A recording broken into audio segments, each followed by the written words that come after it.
Bapa kami yang kami sembah dalam Yesus Kristus, saatnya kami mau mendengarkan firman-Mu. Urapi kami semua, terlebih hamba-Mu yang Kau persiapkan untuk menyampaikan firman-Mu. Berfirman Engkau Tuhan, kami sudah siap mendengarkannya. Di dalam nama Kristus kami berdoa. Amin. Tema pada saat pagi ini tentang hai maut, di manakah kemenanganmu? Hai maut, di manakah sengatmu? Saudaraku, ini tema kalau kita pahami dengan benar, ini luar biasa, saudaraku. Ini berbicara tentang kita lebih daripada pemenang. Arti di sini kita bukan posisi meraih, tapi kita lebih daripada pemenang. Kenapa dikatakan kita lebih dari pemenang? Karena Yesus sendiri sudah menyelesaikan tentang peperangan itu, yaitu Yesus sudah menang di kayu salib, mengalahkan segala pekerjaan-pekerjaan iblis. Dulu sempat Adam menyerahkan kekuasaan kepada iblis, tetapi di kayu salib, di mana Yesus merebut kemenangan itu. Sehingga Yesus menang, sehingga kita sebagai pengikutnya dikatakan lebih daripada pemenang. Jadi perkataan inilah perkataan orang-orang lebih daripada pemenang. Hai maut, di manakah kemenanganmu? Hai maut, di manakah sengatmu? Jadi kita yang hadir pada saat pagi ini, posisi kita lebih daripada pemenang. Nah, seperti apakah yang kita miliki? Perkataan ini betul-betul kita bisa ungkapkan kepada setiap orang, terutama kepada iblis. Hai maut, di manakah kemenanganmu? Hai maut, di manakah sengatmu? Pertama, saudaraku, yang kita perlu pahami bahwa Yesus sudah ambil alih hukuman dosa setiap manusia. Yesus yang tidak berdosa dijadikan dosa karena kita, supaya dalam Yesus ada kepastian kita diselamatkan. Ini pertama, saudara. Ini pemahaman yang sangat penting kita pahami. Sehingga kalau kita berdoa, tidak lagi berdoa ampunilah kami terus menerus. Cukup waktu kita sudah ungkapkan sekali, dan Tuhan lebih tahu kondisi kita. Kalau kita butuh di mana penguatan, kita berkata, Tuhan, berikan aku kekuatan, berikan aku kesanggupan. Karena kita betul menyadari bahwa tanpa Tuhan kita tidak sanggup, tanpa Tuhan kita tidak mampu. Maka berikan aku kemampuan atau kekuatan menghadapi segala masalah, segala cobaan, segala rintangan, apapun bentuknya. Waktu kita berdoa, berikan kekuatan dan sanggupan, kita mampu. Kenapa? Bersama Yesus kita mampu melakukan perkara-perkara besar. Jadi hal pertama, kita betul-betul memahami bahwa keselamatan itu suatu anugerah, satu pemberian cuma-cuma diberikan kepada kita yang memiliki iman yang benar. Berarti ada juga iman yang tidak benar. Iman yang tidak benar hanya mengutip saja ayat, tetapi dia tidak memiliki iman yang sesungguhnya dalam artinya, hanya berupa pengetahuan. Maka kita hati-hati sekarang ini dengan statement-statement yang mengatakan, oh kita ini orang kudus ya Tuhan, kita orang kudus, tapi apakah benar-benar dia betul-betul penghayatan yang dalam bahwa imannya sudah mengalami sendiri, bukan pengetahuannya, tapi imannya betul-betul mengalami sehingga dia sudah Tuhan kuduskan.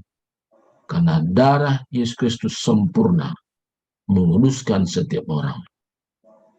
Jadi pertama tadi di sini kita benar-benar mengalaminya, bukan mengetahuinya, mengalaminya secara roh kita. Kita mengalami secara pribadi bagaimana penyatuan kita dengan Tuhan melalui firman-Nya menjadi gaya hidup kita. Firman Tuhan itu menjadi otoritas tertinggi dalam hidup kita. Saya kemarin melayani seseorang. Dia sibuk ambil bagian dalam tugas-tugas pelayanan. Tapi ketika saya cek kerohaniannya, rupanya dia hanya sekedar sibuk saja. Tapi tidak ada pembaharuan dalam dirinya.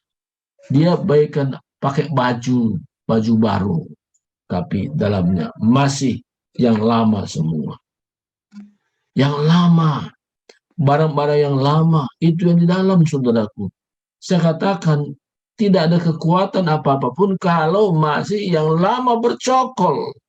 Tapi supaya kita mengalami satu pembaruan, orang dalam Kristus, ia adalah ciptaan baru, yang lama sudah berlalu, sesungguhnya yang baru sudah datang. Dan saudara Tuhan, hari ini kita tidak mau punya kesaksian seperti seseorang yang sampaikan itu. Kesibukan melayani tidak menjadi jaminan bahwa sudah kita mengalami pembaruan. Tetapi persekutuan kita secara pribadi dengan Tuhan, akrab dengan Tuhan, itulah yang merubah kita sehingga memiliki kehidupan yang baru. Ini yang sangat penting. Jadi utamakan dulu persekutuan dengan Tuhan, baru kesibukan-kesibukan. Jangan kesibukan yang utamakan, tapi hubungan dengan Tuhan nyaris tidak ada. Nah, hari ini saudaraku, hai maut, di manakah kemenanganmu? Itu bagi orang yang membangun hubungan pribadi, melekat dengan Tuhan. Dia tahu hari-hari yang dia hidup sekarang ini, tanpa Tuhan dia tidak sanggup, tanpa Tuhan dia tidak mampu, tanpa Tuhan tidak ada kemenangan apapun. Tetapi bersama Tuhan ada kemenangan yang luar biasa, sehingga berkata, bersama Yesus aku lakukan perkara-perkara yang besar. Jadi, hai maut, di mana kemenanganmu? Itu pernyataan kemenangan. Bagaimana dia sudah menang atas segala godaan apapun. Dia yakin dengan imannya bahwa dia hidup bersama Yesus bukan hanya sewaktu-waktu, tapi setiap hari kehidupannya bergaul dengan Tuhan melalui firman-Nya. Yang kedua, apa di sini maksudnya? Hai maut, di manakah kemenanganmu? Hai maut, di manakah sengatmu? Artinya, dia sudah memiliki tubuh kemuliaan saat dia berpindah dari dunia ini kepada dunia yang akan datang. Dia yakin bahwa dia sudah memiliki tubuh rohani. Tubuh jasmani ini akan masuk ke liang kubur. Tapi dia mengalami namanya tubuh rohani. Kalau kita perhatikan ayat sebelumnya, ayat 54 katakan, dan sudah yang dapat binasa ini mengenakan yang tidak binasa, dan yang dapat mati ini mengenakan yang tidak mati, maka akan genaplah firman Tuhan yang tertulis, maut telah ditelan dalam kemenangannya. Kemenangan siapa? Kemenangannya Tuhan. Sehingga kita terhisap dalamnya. Kalau kita baca ayat sebelumnya lagi, ayat 53, karena yang dapat binasa ini harus mengenakan yang tidak dapat binasa, dan yang dapat mati ini harus mengenakan yang tidak dapat mati. Artinya tubuh kemuliaan. Jadi ada kepastian kita sudah memiliki tubuh kemuliaan kapanpun kita berpindah dari dunia di mana kita hidup sekarang ini. kita memiliki tubuh kemuliaan. Apa arti tubuh kemuliaan di sini? Tubuh kemuliaan artinya kita memiliki tubuh seperti Yesus memiliki tubuh. Jadi kita tidak lagi seperti tubuh yang sekarang kita miliki, tapi kita bisa kemana-mana tanpa harus menggunakan transportasi.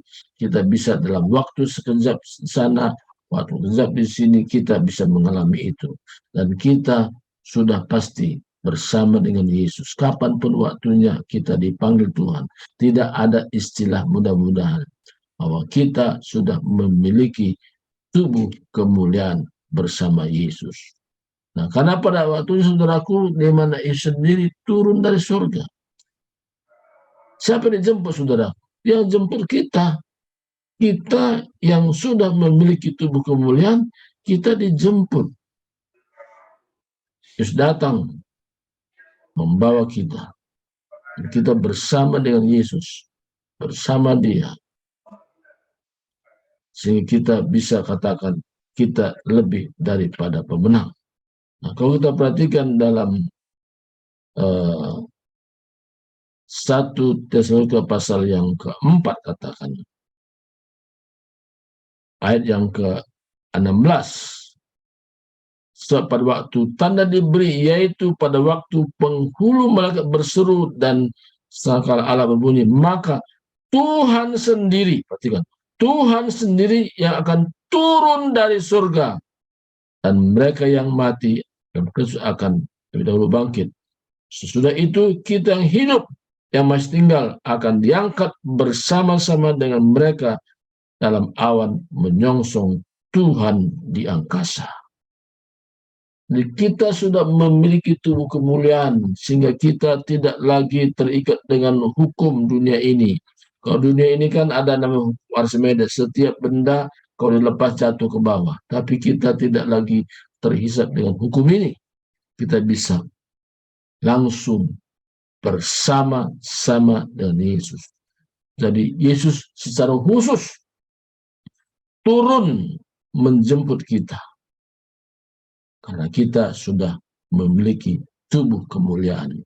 Kapanpun waktunya kita berpindah dunia ini, sehingga kita mengalami kebangkitan. Waktu kita bangkit, kita bersama dengan Yesus. Dan di sanalah kita mengalami sesuatu yang luar biasa. Kita bersama-sama dengan Tuhan selama-lamanya. Demikianlah kita akan selama-lamanya bersama-sama dengan Tuhan. Dan tidak ada air mata, tidak ada kertak gigi, tidak ada penyakit. Kita mengalami satu sukacita yang sulit untuk diungkapkan dengan kata-kata. Yang ketiga, saudaraku, hai maut, di manakah kemenanganmu? Hai maut, di manakah sengatmu? Arti di sini yang ketiga, dalam dunia di mana kita hidup sekarang ini, kita diproteksi, dilindungi dari segala pengaruh-pengaruh membawa kita kepada dosa. Kita dilindungi, diproteksi dari pengaruh-pengaruh yang membawa kita kepada dosa. Kenapa? Karena kita sadar bahwa aku hidup. Sebenarnya bukan lagi aku yang hidup, tapi Kristus yang hidup di dalamku. Jadi kita betul-betul terlindungi. Kita betul terproteksi. Ada niat-niat jahat manusia pun, dan itu tidak mempan. Kenapa? Karena yang ada dalam diri kita itu adalah Yesus Kristus. Jadi bukan artinya nanti waktu kita menyongsong dia, tetapi secara roh kita sudah mengalaminya. Sehingga kekuatan yang kita andalkan, kekuatan di dalam Kristus. Jadi ada memang masa-masa di mana Yesus datang ke dunia untuk menjemput di mana ada kebangkitan dari orang mati, tetapi sementara kita hidup sekarang ini, kita pun mengalaminya. Jadi kalau dikatakan di mana Yesus, kita tidak tunjuk dia di sorga yang jauh, tapi ada di dalam hidup kita. Sepanjang hari, setiap langkah hidup kita. Yesus katakan, aku sekali-kali tidak pernah meninggalkanmu. Aku sekali-kali tidak pernah membiarkanmu. Tapi aku tetap bersama dengan engkau sepanjang hidupmu. Jadi kita berkata, hai maut, di manakah sengatmu? Kita berkata seperti itu adalah ungkapan daripada orang-orang yang menang. Orang yang sudah mengalami namanya kemenangan itu. Sehingga dia berkata, hai maut, di manakah kemenanganmu? Hai maut, di manakah sengatmu? Maka dalam sepanjang hidup kita, dalam hidup ini, dimana kita memahami prinsip-prinsip ini. Karena kita bukan berbicara tentang gereja secara institusi, tapi gereja secara persekutuan tubuh Kristus. Sekalipun namanya ini ada satu komunitas, secara legalitas ya kita tidak mendaftarkan ke beragama. Tapi itu tidak masalah. Tapi yang paling penting yaitu hubungan kita pribadi dengan Tuhan. Hubungan yang tidak dapat dipisahkan oleh apapun. Maka siapakah yang dapat memisahkan aku dari kasih Kristus? Apakah telanjangan? Apakah kelaparan? Apakah penganiayaan? Apakah pedang? Tidak ada yang bisa memisahkan. Inilah hubungan kita erat sekali dengan Tuhan. Sehingga dari hari ke hari, dari minggu ke minggu, dari tahun ke tahun, kita mengalami persekutuan erat sampai pada waktunya. Di mana kebangkitan orang mati, kita dibangkitkan memiliki tubuh kemuliaan. Dan kita mengalami sukacita yang tidak terkatakan dengan ungkapan mulut. Tapi kita mengalami sendiri. Ada nyanyian baru kita bisa ungkapkan. Inilah satu kebenaran firman Tuhan. Kalau kita ungkapkan, kita lebih dapat menang.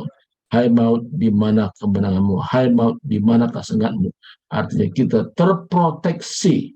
Karena sengat maut tadi adalah bicara tentang dosa dan hukum Taurat. Nah, kita terproteksi, kita terlindungi, kita tidak mudah terkontaminasi dengan situasi-situasi dalam dunia ini. Mari kita berdoa. Terima kasih Tuhan, terpuji namamu, hamba-Mu sudah berhenti menyampaikannya. Tapi Tuhan sendiri lewat pribadi Roh Kudus menjelaskan kepada kami. Sehingga kami dalam hidup sekarang ini, kami mengalami satu kehidupan yang baru dan terus-menerus diperbaharui sampai saatnya kami bertemu muka dengan Tuhan yang kami sembah dan kemuliakan. Terima kasih Tuhan. Terpuji namamu hari sampai selamanya. Di dalam nama Kristus kami sudah berdoa. Amin. Saudara kasih Tuhan, hari ini kita juga mengadakan perjamuan kudus ya bagi saudara-saudara yang punya hosti atau apa roti apapun yang ada pada kita bisa siapkan ya. Jadi kita akan sebentar akan mengadakan perjamuan suci ini. Nah, mari saudaraku kita siapkan. Nah, di tangan kita ada hosti ataupun bentuknya kita siapkan. Yang penting kita menghayati betul-betul makna daripada perjamuan kudus ini atau perjamuan suci atau Holy Communion ya. Jadi saudaraku, yang pertama kita menerapkan ini bukan sekedar kebiasaan-kebiasaan, tapi betul-betul kita menghayatinya bahwa ketika kita makan roti, kita minum anggur, gambaran tubuh dan darah Tuhan, kita ada penyatuan dia. Jadi apa yang tahan kita ini adalah satu imajinasi kita bahwa ada penyatuan kita dengan Tuhan melalui roti dan anggur yang sudah tersiap. Mari kita dengarkan firman Tuhan. Dari sini kita perhatikan dalam 1 Korintus pasal 11 katakan Sebab apa yang telah kuteruskan kepadamu telah kuterima dari Tuhan, yaitu bahwa Tuhan Yesus pada malam waktu ia diserahkan mengambil roti, dan sudah itu ia mengucap syukur atasnya, ia memecah-mecahkannya dan berkata, inilah tubuhku yang diserahkan bagi kamu, perbulah ini menjadi peringatan akan aku. Kita sama-sama makan roti atau apa dalam tahun kita, dalam Yesus Kristus.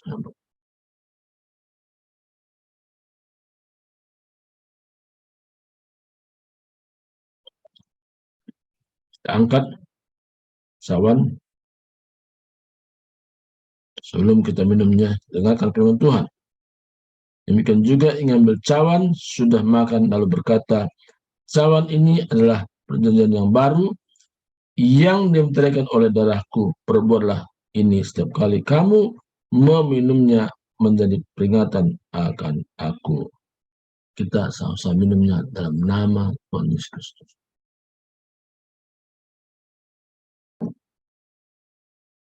Mari kita bersyukur dan berdoa masing-masing.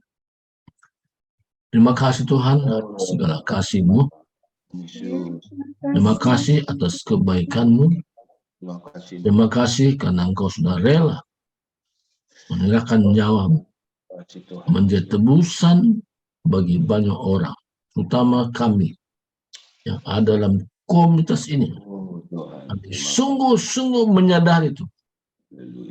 Hanya Engkaulah jalan, kebenaran, dan hidup. Dan seorang pun sampai ke surga kalau tidak melalui Engkau Tuhan. Engkau sudah membuka jalan baru bagi kami. Terima kasih Tuhan atas segala apa yang dikerjakan, dan kami sama-sama sudah menerimanya bahwa hanya Yesus Kristus jalan kebenaran dan hidup. Inilah doa kami dalam Yesus Kristus.